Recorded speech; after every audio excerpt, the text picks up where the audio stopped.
Welcome to the Solution, a real estate podcast where myself, Phil Sexton, and Jeff Seabach. We sit together. We've got mics between us. Sometimes we have guests. Sometimes we don't. Today's one of the days that we've got a guest. Yes. And not just any guest, yes. but I think I saw that you were like a top 100 most influential people in real estate from the Inman list or something like that. And I don't want to give it away yet on who it is. Okay. First, I got to remind everybody that this podcast, what we do here is we talk about ways that we attack this business in trying to keep the consumer first and trying to help real estate agents provide better experience, better service, and be a better agent for their clients.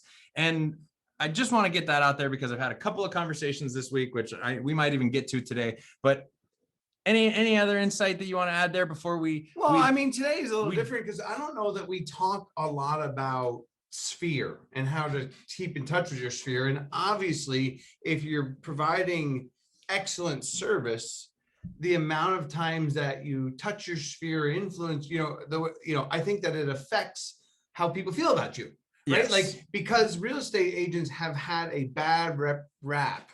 Not only are they, if you just put in realtors they have lots of bad words for it, but part of it is because they can be known as check chasers, right? Meaning that I only care about you when you're checking. Today, we're going to hear from an industry stalwart that is going to teach us how to create better relationships.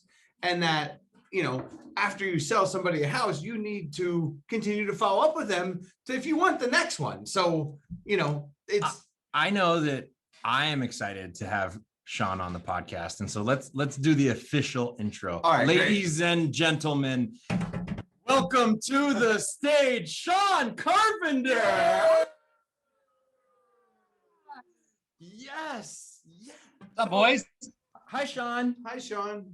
How are you? Nice to be on. I'm a longtime listener, first time caller.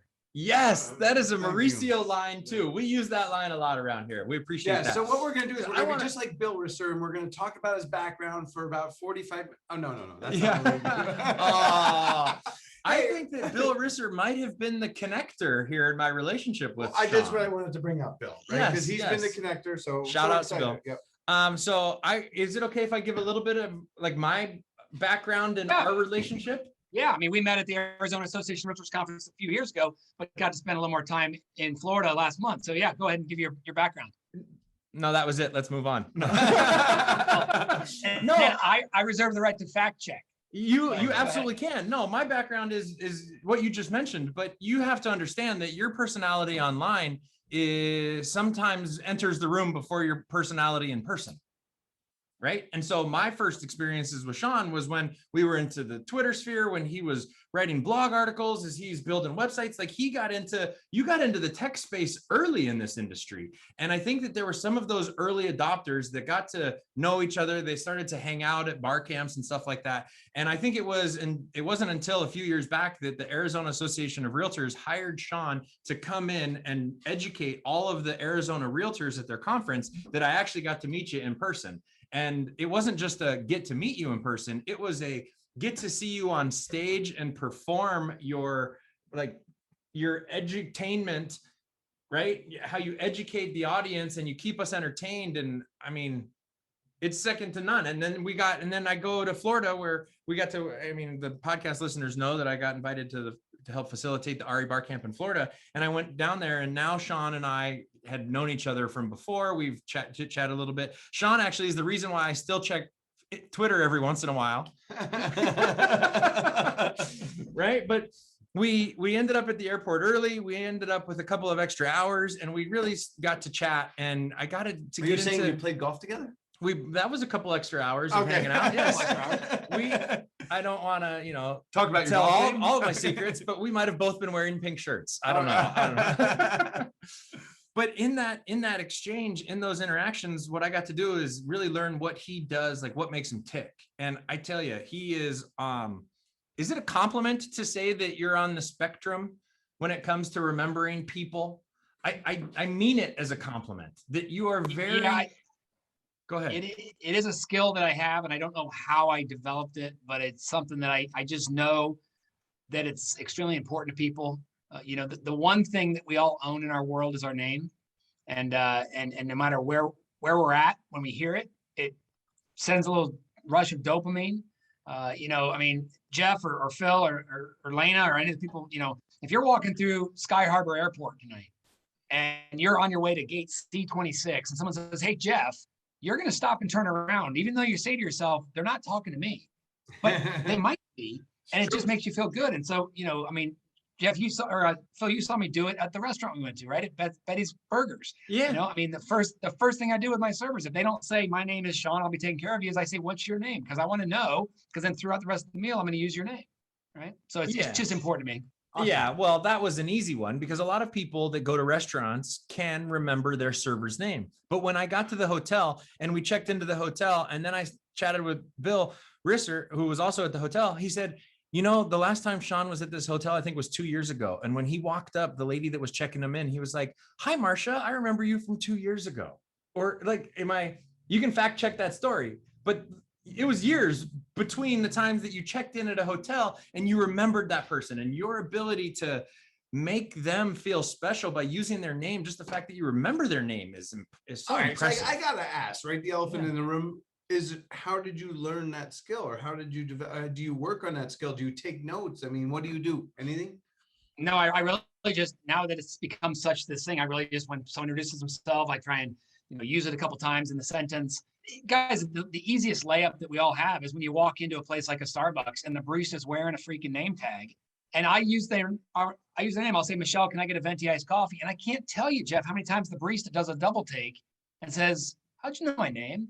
Right. And I say, "Well, it's on your apron." And they look down and they say, "Oh, I forgot." You know what that means? That means that no one all day used her name, right? That no one called her by name. So when someone all of a sudden says it, so I just try and make it a point. And the memory part, I'm not sure. I don't know if it's the context or what, but Phil, when I checked into that hotel in Florida, the girl's name was Selena, right? And when I checked in, I said, last time I was here 2 years ago, Ivanka gave me a really nice upgraded room. And she somehow looked in the system and she says, "Did you like that room?" And I said, "I did, but if it overlooked the golf course instead of the parking lot, it'd be even better." Phil, you want to tell them what my room looked like when you got up to my room? He had a suite like straight out of Hangover. You know that movie? We're walking in and like Bill and Anthony and myself, we go into the room and it's like, "Hey, Sean, are you here?"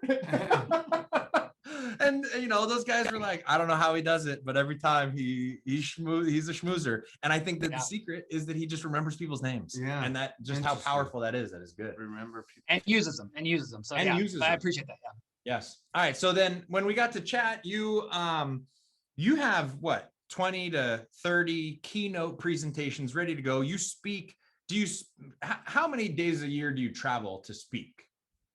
I'll do 50 to 60 speaking events this year on the road. Plus, the front end of the year was Zoom, a lot of Zoom trips. But it's something I'm very passionate about. I actively sell real estate in Columbus, Ohio. I speak, and then I coach our top agents in Columbus and Cincinnati, most of our top agents and teams. Awesome. And so from one of my questions that I have for you is, when you travel around to these 50 different speaking presentations this year, is for us that we're like Jeff and I, we run a team and we're just in the Phoenix metropolitan marketplace, and we have our battles and we have our challenges and we have our marketplace and we know what agent speak is here and everything like that. When you go to 50 different marketplaces, is real estate different around the country, or do you find that agents in all those different marketplaces have the same challenges, or they're different? Do you know that the South it's going to be like this, or the West it's going to be like that? Hold on, before you answer that was a great question. Thanks. Yeah. I think all real estate's local. First of all, we hear that, but it's real true, right? But here's the thing I know. Let me ask you a question, Phil. Do you think is the game that the Diamondbacks play, is the rules different than if they play a game in Yankee Stadium or in Boston or in Texas? First of all, the basics are the basics. And so it doesn't matter where you're at, building relationships, solving problems, having fun. That's what agents should do every day, right? That's my philosophy. It's really simple. If you do those three things every single day, the listings, the contracts, those types of things take care of themselves. So when I go in, a lot of times people say your presentation was great because it was reminding us of the basics. So I don't need to have any type of knowledge of the market that Phoenix uses this app for their MLS versus this, platform for their, sky slope versus dot loop.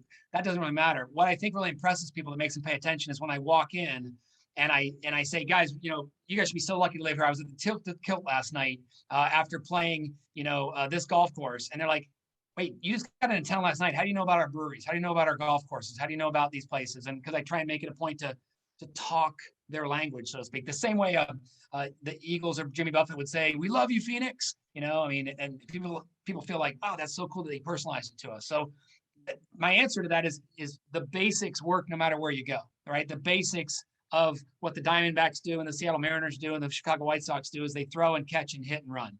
It's just unfortunate that the Diamondbacks hit less and throw worse, right? So he likes golf and baseball. Yeah. No wonder why he gets along with Risser. Hold on. I don't think that's the end of the list of the sports that he likes. Oh, okay, good. Let's just make sure that That's two major sports though. but you're a Florida Gator, so I think you're a football fan. Are you college football and NFL football fan? I'm college football fan and an NFL football watcher because I like sports. Yes, college football, college basketball, and golf are my up here, and then everything else is down there. Is Urban Meyer's Jaguars going to beat our Cardinals then? Because didn't he start in Florida, Urban Meyer? Urban Meyer started in Bowling Green, Ohio, as a coach. Then he went to Utah, then Florida with 2 national championships. Then Ohio State. His first championships in Florida. Okay, good deal. Yes. Who's Urban Meyer? No, I'm just kidding. He's the coach of the Jaguars. Jacksonville Jaguars. I mean, just the fact that you knew where an NFL coach coached college football, and then Sean knew the 2 colleges before the one that you knew. Shows you that he's a sports nut. I'm in the wrong room. Well, also, but Bowling Green, I actually been to Bowling Green, Ohio, and that is close to where he lives. So that was an unfair advantage on his side. All right. That's correct.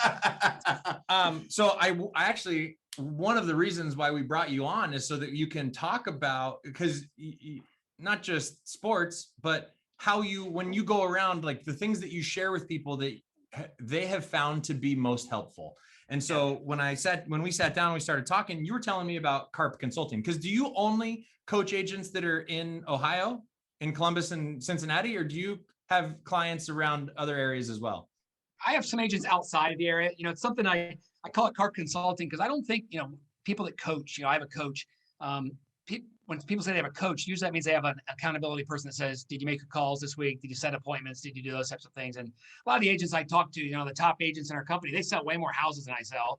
You guys sell more houses than I sell. Obviously your group does, but it's that creativity outlet. It's that reminder of the basics, right? I need to do more of that stuff because so many of our top agents, they have deals in the pipeline, pending deals, and their job is to get those deals at the closing table and then get next month's deals at the closing table. And we get a 15, 30, 50, 80 closings, and we never talk to those people that closed. And then we're surprised when they don't call us, when they go to an iBuyer, when they don't refer us business. And I would much rather build my business on the people that already know, like, and trust me, because then the buying cycle is so much shorter when the trust is already there. Nice. You mean you get the call at the end when they already found the house and then you write the contract? Sometimes it's the case. No, but you don't have to build the relationship because now we find it harder to get people from the end of the funnel to the front of the funnel. Or Jeff, it's the come and get it listing. Hey, can you come list my house? It's not even a matter of don't bring the dog and pony because I don't need the dog and pony show. I'm going to list with you. I'm going to trust you, right? The know, like, and trust part of our business, the knowing and liking part's super simple, Jeff. Right? I can know you and like you, but I may not trust you when it comes to financial advice. I can know and like you, but I may not trust you when it comes to parenting advice. How can agents earn that trust? Well, whether you're a brand new agent or been in business for 30 plus years, trust is basically built on 3 C's, right? Competence. Are you good at what you do? Right? People will trust you if you know your stuff, right? If you know the MLS and you know the negotiations and you know the cities and the towns and the neighborhoods, guys, I listen to your podcast all the time and I hear you talk about these places around the marketplace, and you guys are just dropping names like, Cave Creek and Troon and blah, blah, blah, because you know it, right? That's competence. That's a function of being there every day. The second C, which ties in very closely with competence, is confidence. How confident are you in knowing your stuff, right? People can hear confidence. People can see confidence. I think people can feel confidence. When you're around people and you're like, man, this guy knows what he's doing. This girl knows what she's talking about. I trust her more, right? And the third C, which I'll argue is the most important one, Jeff, you've been in the business long enough, you'll probably agree with me. It's consistency. How consistent are you at being competent and confident? And see, and that's where in our life cycle of a client, we sell them a house, and then 11 years later is when they finally go to sell. But if they trust us from the time we close on them to the time they call us again, they'll refer us to multiple people. See, if I'm willing to repeat business with the CBOC team, if I'm willing to repeat with you guys, then that means by definition, I'm referring myself to you, which means I'm willing to refer other people to you. Because I wouldn't refer people to people that I wouldn't go to myself. And so that's where you can build a cult-like following, right? When people know you, like you, and trust you. And that trust, though, is built on those 3 C's. And every day, whether you've been in business 30 years or 13 minutes. I agree wholeheartedly. You're right. It's just making sure that you're delivering on those things for every appointment. And that's why I think what you pointed out, consistency. Because the problem with selling real estate is you're often influenced by a lot of other factors, meaning that we're not office people and we're doing phone calls from a cube and doing listing appointments from a cube. So you have a controlled environment because you're out doing this, and you're doing that, and you're living your life, because most agents live their life. But can you pull it all together at the meeting to deliver competence, confidence, and consistency on every single appointment? And that's where we struggle, right? Because of the outside influences. So it's good to hear you bring it all together for us. Thank you. Sure. I have a, and I'm sure you've heard, I feel like Sean is the go-to. Have you written a book? I have not. I have like 6 in here. I just have not got them out there. Oh, give us a title. I got a couple too. Give us a title. So I have a title called A Book of Matches, because my blog post for the last 9 years is CARP's Corner, but I write a Monday morning match every Monday. And so if I just did a collection of those, I've got a book of matches, right? And nice. And that would be an easy one, kind of the Seth Godin of books, where it can be just a bunch of little chapters, individual things where Lena can jump into any page in the book. It doesn't have to start from chapter 1 to go to chapter 29. Get in the Game is another book, right? How to sell real estate and have a ball doing it, right? Nice. And that's a sports. That's one of my presentations I do around the country of all about sports, all the analogies that sports has to our business, right? Getting in tune with your audience, what real estate rock stars can learn from real rock stars. These are just titles of my programs. Yeah, no, but they're titles of your programs, they're titles of your books. They're also going to be it's going to be an album that you have songs written about. I just like them more. Are you also a musician? No, I just like them more because he used Seth Godin in We have never had Seth Godin brought up by anybody other than us on our podcast. Yeah, and right. so I applaud that for you. Well, it's funny because when you think of his books, it's true though, because what I love about him is that he writes short books and you can get the point and then move on. But I think that's where you're going is because that's what I see a lot in trade with you, is where you have it's easy to connect with. So thank you. So one of the things I see Lena holding up, is that a Seth Godin book? Is that the Look dip? at that. The dip? Which one is it? It's called The Practice. The Dip. Okay. Oh, that's The Dip. Okay. Yeah, nice. So when you mentioned competence, when we talk about staying in touch with our database, what we try to do is toggle back and forth between character and competence. Okay. Have you heard it put that way before? No, I like that a lot though. I think that's a neat, because character is, well, character is powerful. happy Halloween. But to tie it to what he said first they have, because you said trust, and that's where character feeds into just confidence. Like the combination of character and confidence build trust is what, like to use your words. So I view it like this, then I try to describe it in a very simple manner, and that is character versus competence. Character, happy Halloween. Competence, every year in the fourth quarter, here's what our marketplace tends to do. Be on the lookout for these 3 things. Character, happy New Year's.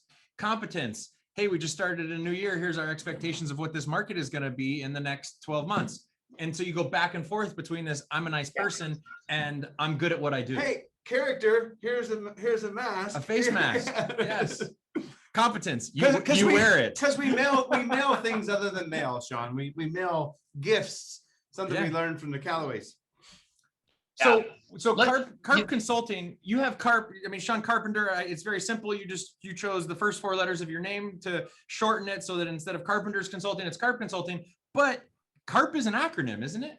It is an acronym, and I live and breathe acronyms. I always think, like, how can I tell the story better? So when I sit down with agents for a 35, 45-minute little consulting session, let's get in, get out, but let's stay focused. I just use my nickname, CARP, to keep that conversation going. C stands for current activity. Let's talk about where you're at in business, right? There's 3 key performance indicators that we should be looking at in our business, right? Number 1, open units. What new listings have we put in contract this month? Listings that have sold, buyer contracts that have been accepted, right? Open units gives us an indication of future behavior. Open units are making the pizza and putting them in the oven, which is the pendings, right? Getting to the other side. The middle scoreboard is listings, right? In this market, obviously listings are the way to the top. Listings in today's market are probably going to turn into opens, right? Because they're going to sell and they're going to get an offer on them. Yep. And then the last thing is closings. So, when you go to the so-called Bank One ballpark, Bob, or whatever it's called. I still call it that. Some people call it Okay. Chase Field. Chase, you're looking at the scoreboard and you're looking at runs, hits, and errors, right? And you can usually tell at the end of the game, whoever's got more runs and hits is probably going to win. Whoever's got more listings and opens is probably going to track down to that bottom column of closings. And then I ask about the pipeline, right? So what's in the pipeline for listings and buyers coming up, which then takes us to the A. All right, let's talk about the activities, Phil. Tell me what you and Jeff are doing to get more business, right? The social, the direct mail, the online, offline touch. Then we do touch on the results. We look at where they're at year to date, up, down, right? What's pending, just to kind of reinforce the current activities and how that's coming bottom line. And then the P is plans. Okay, so when I see you next time, I missed R. We missed R. R is Right. results. Oh, Results. So that's when we look at the scoreboard and see whether they're up or down in opens, whether they're up or down in listings, whether they're up or down in closings, how much volume they're up or down, and then what's their pendings, so we get an idea of kind of where they're at. The sessions I got done doing in Cincinnati this week, here we are at the end of September. So I started peeking ahead. Okay, here's what you did last year in the 4th quarter, right? So we kind of either got to duplicate it or come close to be where we want to be at the end of the year. But remember, guys, September 30th coming up next Thursday. I really think we need to look at September 30th in our business as New Year's Eve, right? Because come October 1, we're starting to, now everything we're going to do is going to start building towards a good first quarter of 2022, right? The seeds we put in the ground in October, November, December, yes, might lead to some business in October, November, December, but more importantly, it's going to lead to those people thinking of, I got to get ready for that, to get my house on the market in the spring or whatever it may be. So I love scoreboard. So what is your acronym to get people to keep score? Because some of the challenges we see is not knowing what I need to track. It's getting them to keep score. Like, probably because I, as a kid, went to Veteran Stadium in Philadelphia to see the Phillies play. And my dad, it was E4, like the second baseman, made an error, right? Like we kept score. So it was easier for me when I got into my business, when people said, oh, it's like the Olympics. If you want to do well, you have to track all your stats. What do you have for getting people to keep track of score? Well, that's where I think having a coach or consultant helps. That's where I think having having a clear, specific written idea of what you're trying to accomplish, right? Having a destination when you get in the car versus just driving, right? I mean, let's go back to a story from our childhood, guys. One day, Alice came to a fork in the road and saw a Cheshire cat in the tree. Which road do I take, said Alice. The cat said, where do you want to go? Alice said, I don't know. The cat said, then it doesn't matter which road you take, right? And I think so many people in our industry, they get up every day and they just show up at the office with no goal, with no desire, no direction, and if they look at the scoreboard every day, and I always say, look, the basics are, Jeff, we just want to make sure none of those innings have a 0 in it. Right? Amen. And then yes, agreed. And when you get to your level, Jeff, you want to say every inning should be double digits, right? If I can get 10 listings a month, that's probably going to be at least 10 or more opens a month, which then is going to fall to the next month after that into double digits. And so, it's just a matter of seeing it, right? I mean, it's activity, focus on activity, not results. So that's an easy one, right? But tracking what you're trying to do. If I say I'm going to leave for a road trip for Phoenix, I better be in Indiana or Kentucky before I'm in Pennsylvania, because then I'm going the wrong way. So remember the old triptychs when you would travel, and a triptych would just basically tell you where you're going, right? And so having that scoreboard, instead of 9 innings in a baseball game, we have 12 innings, in our scoreboard of January through December. Nice. Yes. Sports analogies. Jeff he's a sports guy too. So this is right up his alley. Yes, This is awesome. yes. All right. So he's got 3 C's. He's got, I three need C's to of pee. trust. I need to pee in CARP. Did you get the what was the We P? like Plans. to take notes. I like to Plans.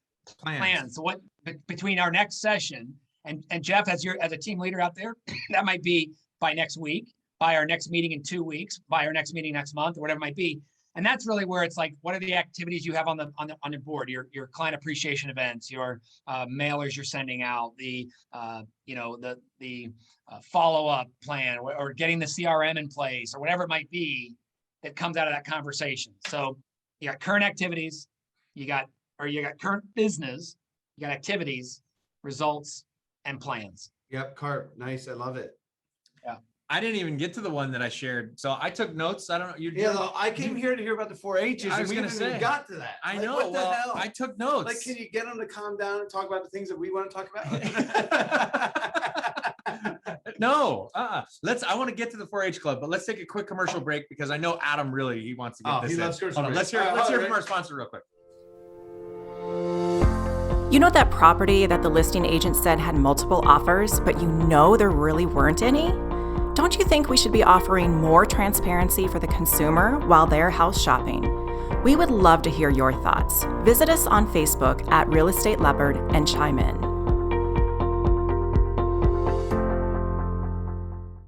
Thank you for hanging out with us through that. CARP, man, I tell you what, I don't know why you save all your good stuff for when you're on commercial break, but let's recap. So what's the 4-H club? And slow it down because I want to take Because you really want to take good notes? Yes, 4-H. Hold on. I get super passionate about this because all right, so quick, like I started as an agent in 1998, was an agent for 4.5 years. And then I became a branch manager. I did that for two years. I loved the coaching and training, but I hated the managing part. So our company made me the director of education for the Coal Banker companies in Columbus and Cincinnati.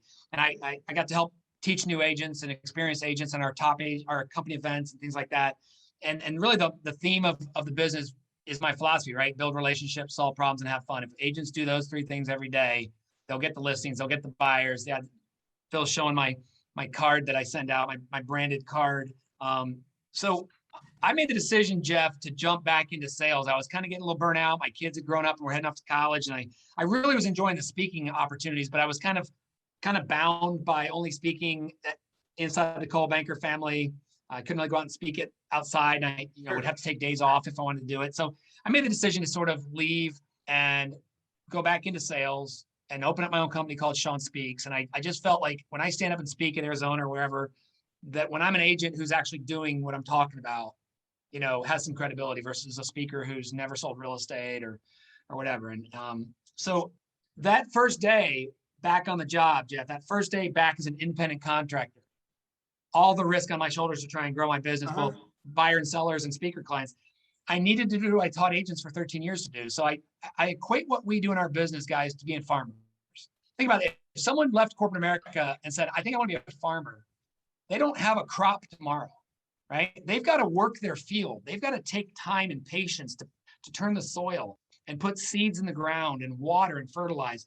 And so that first day back on the job, Jeff, I said, I need to build a plan that can put seeds in the ground every day. Great. So I came up with the 4-H club. Now you've heard the 4-H club for farmers, but I just very simple. The 4-H club for me is this: when I'm not on the road, when I'm not traveling, I go to my office or I go to my home office since during COVID. And the first H is I do 5 handwritten notes every day. 5 handwritten notes. Yes, super old school. But the power of a handwritten note, everyone on this call knows that when they go home tonight and check their mailbox, if there's 6 things in the mailbox and one of them's a handwritten note, I guarantee it, they're going to open it first. Do you They're physically probably gonna take them to the mailbox, or do you have someone else do that? I physically take them to the mailbox, or I walk into the front of my office where the mailman's going to pick it up. But in my house, I take them in the mailbox because there's something about putting them in that little blue, slot that makes me feel good. And I can write notes, even if it doesn't have the build relationship, like it can be plain and I can still write notes, right? You tell me plain. I go to the dollar store and I get just blank cards like this. I just go and get a bunch of cards. Jeff, and the easiest note to write is a thank you note. So if you're going to write a note just before you sit down and say, do I have anybody from yesterday to thank for anything? Because that's an easy note to write, right?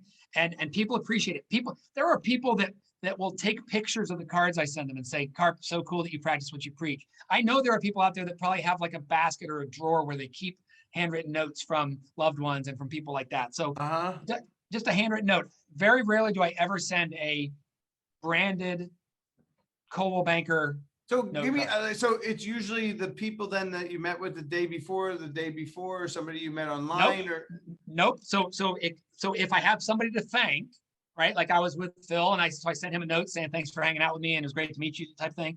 But if I don't have anybody like that, then I'm just literally going to open up my CRM and see who the next 5 people that I talked to the longest ago was.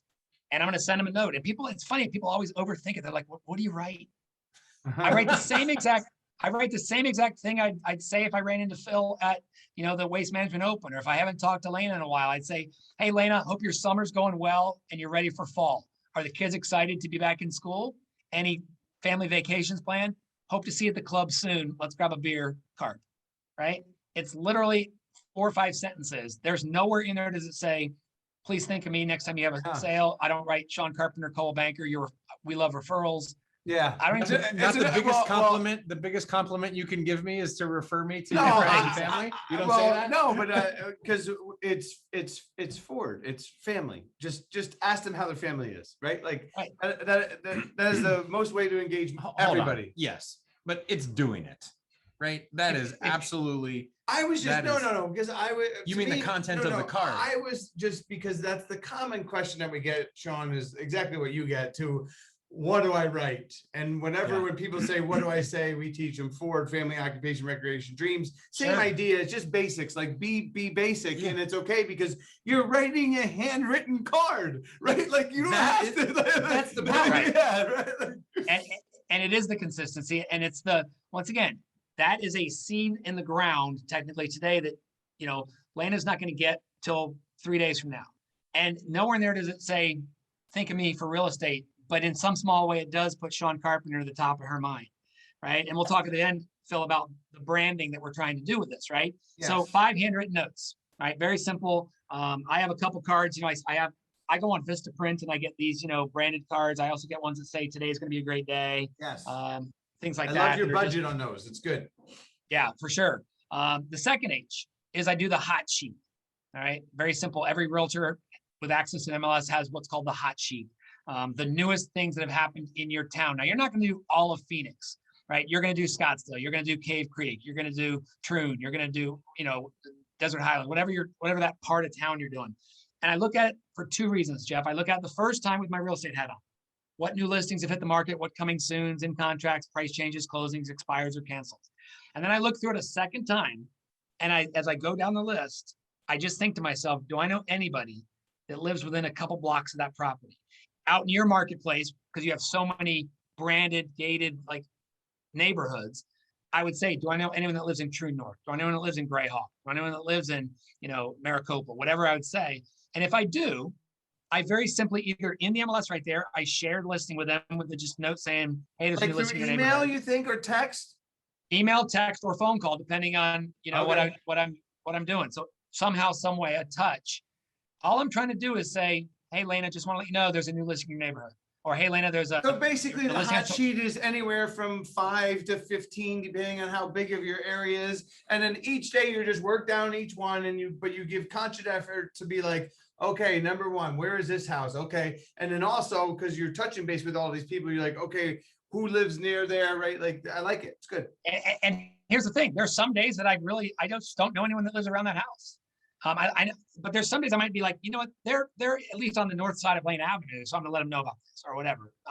But it's really, I don't say it's my listing or do you want to see it? I literally just say that listing I told you about last month, Jeff, it finally closed 8,000 over asking price. Let's grab a beer soon, right? Or are you playing golf this weekend? Or will I see you at the club, right? And almost every time the response is thanks, CARP, or wow, that went for a lot per square foot, or do you think it was worth it? Or that, which is great because then that starts leading to a conversation, right? Let's go the third H, happy birthdays.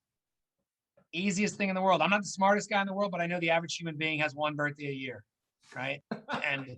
And it's a day that it's their day. Amazing. Some people hate their birthdays. Average one. Yeah. So I go into Facebook. Facebook will, in the top right-hand corner, will tell you exactly which of your friends are celebrating birthdays today. Right? Today's a big day for me. I have 19 birthdays in my Facebook friends today. Some days I have 2, right? But I have 19. We're so no longer Virgos now, right? Okay, good. I send them a message, but here's the key. What do most people, Phil, inside of Facebook, or you send them a text? Patience, grasshopper. I'll get there. Okay, All right. What do most people do on your birthdays, Phil? What do most people do on your birthdays on Facebook? They put a message on the wall that says happy birthday with an icon that has a balloon or a cake or cheers or that's party close. hat. You know what most people do? Most people do nothing. Really? Think about this. If you have 4,000 friends or 5,000 friends, I bet your last birthday, you got about 200 birthday messages, which means 4,800 people didn't do anything. Didn't care. So if you do nothing else, at least write happy birthday with a balloon or a smiley face or a cake on their wall. What I do is I try and write a little bit more than just happy birthday. I try and stand out by having a little more text on my picture so that it stops them from seeing just happy birthday, happy birthday, happy birthday. So for instance, last year's birthday message said this. It said, hey, Lena, I see it's your birthday. Forget about the future. It's not here yet. Forget about the past. You can't change it. Forget about the present. I didn't get you one. But I hope you have a good day building relationships, solving problems, and having fun. Now, here's what will happen. Lena will leave after lunchtime because the Seabach team's going to take her out for a nice liquid lunch on her birthday. And she gets back. Yep. She gets back to the office and she says, let me check Facebook, right? And she goes, oh my God, 64 more notifications. Happy birthday, happy birthday, happy birthday, happy birthday. Oh, what was that Sean Carpenter wrote? And then she reads it and she goes, like, thanks, CARP, best message of the day. What I did is I just interrupted all of her thoughts, put Sean Carpenter for a split second top of mind, right? So write a little bit more than the next person will. Now, for the close friends of mine, Jeff, the close friends of mine, they're going to get a video text message. They're going to get a video text message from me wishing them a happy birthday, right? So where I'm literally just open. I'm pre-recorded or custom every time. Custom, come on. Custom every time. Carpenter. You know, you're not in the top 100 most influential people in real estate according to Inman.com. If you do a pre-printed birthday video every single time. I didn't think that was the idea, but you know that agents asked him for the one video that they can send to 100 people. Yeah. Can I add the one video to my send out cards and then I don't have to think about it? It just goes out, right? Well, because I want to put it on auto. Benny, to wish you a very happy birthday today. Hope you have an awesome day. Great weekend ahead and a great rest of the year. I look forward to seeing you soon. If it's not until November 3rd, then I'll look forward to November 3rd. As always, my friend, keep building relationships, solving problems, and having fun. Yeah. Right? Now let me tell you something. Well, I'm more I do that. Go ahead. Almost every single person responds to the message. Some people are like, I've been waiting for this all day, or thanks, you always make my day, whatever like that. But listen to this, guys.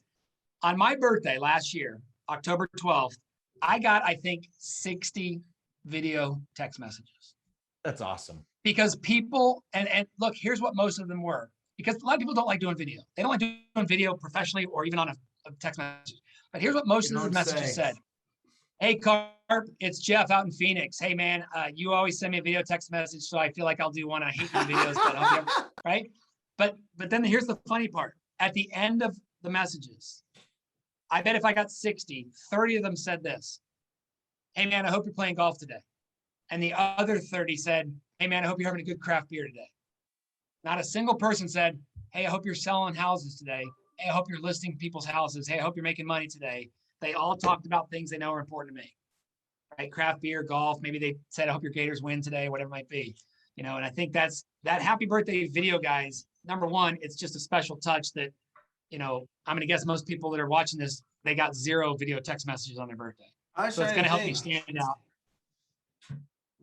earn top of mind awareness. But the fact is that it also will Phil, to your point of helping your agents grow their business, it will start making them feel more comfortable getting on video more, because video text messages are great with clients. Just as a, hey, I can type this out, but I'd rather just talk to you. I'd rather you see the emotion and my excitement or my frustration or whatever. So Yeah, and BombBomb does the same thing. So look, fundamentally, I loved what you just said, and I go to the fundamentals of it, and that is when somebody does a video and sends it to one person, that person that they just sent that happy birthday to responds to them positively, always. That person's never going to respond to them negatively. And that positive affirmation after they shot a video, when they shoot 10 of them a day, you know what happens? They believe that they're good with video, and so then, which they are, they trick themselves into believing it.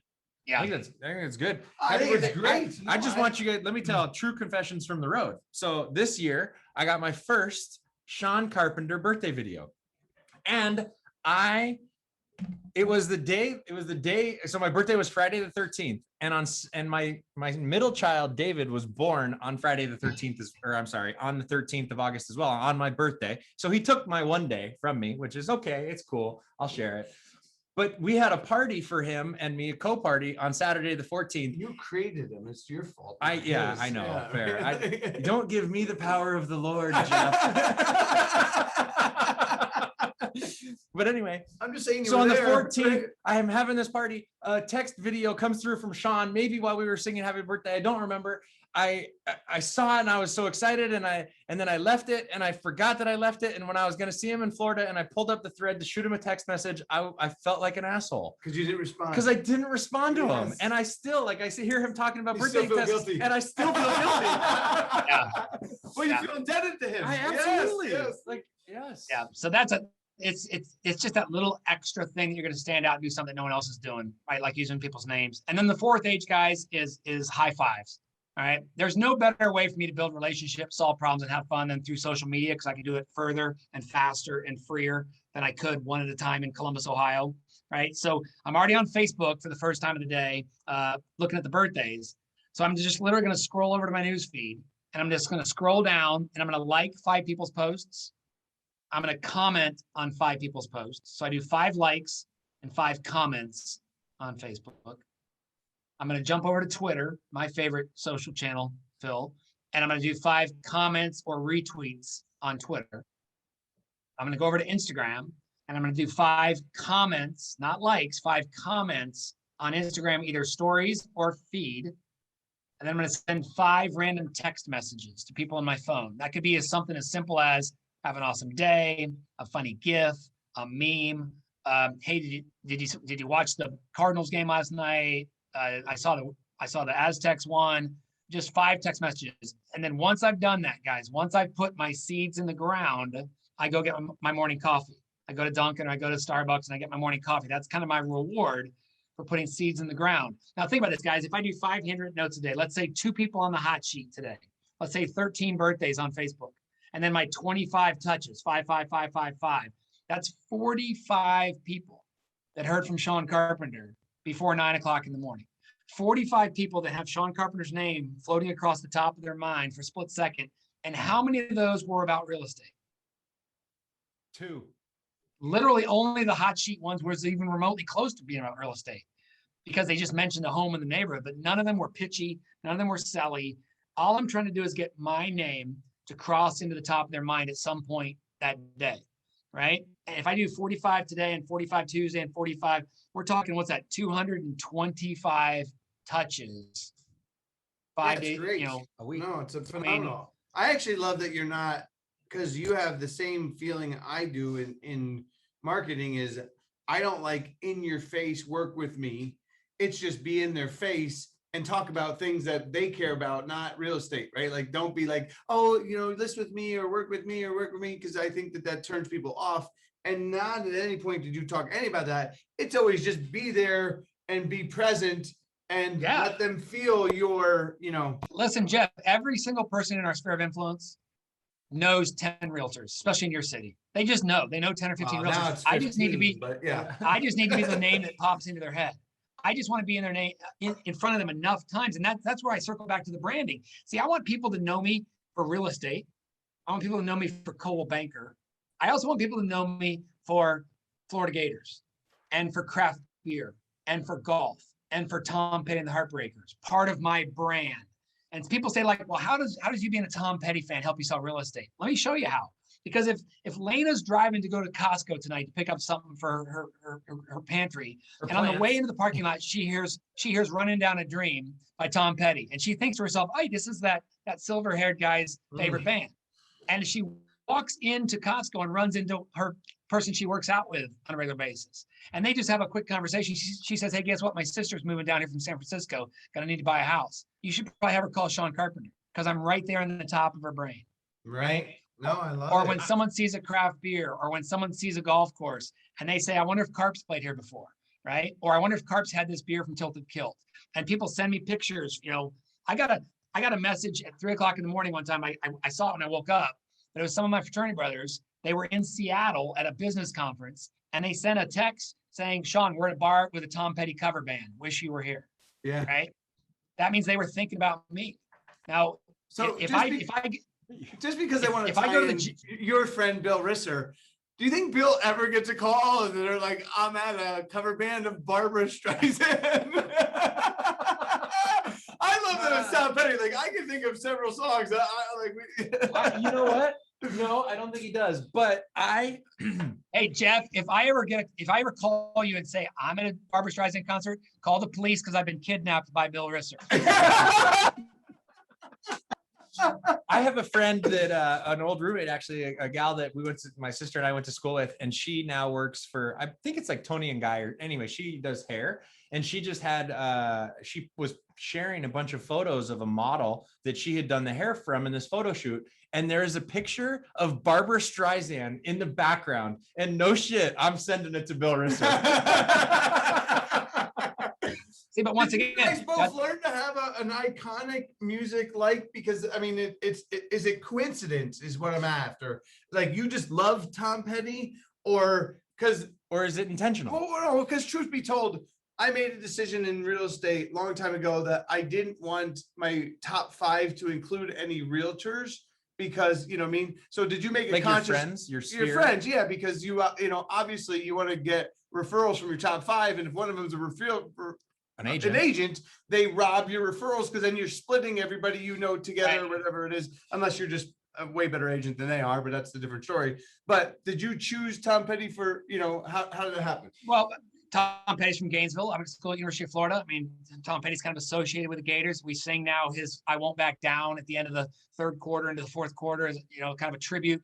I just like his music. I mean, if I had to sort of say, I'm a Tom Petty, Grateful Dead, James Taylor, Jimmy Buffett. Those are but I'm a music guy. But here's the thing. If people know me as a music guy, we'll have a conversation about music. And guess what might also come up? By the way, how's the market?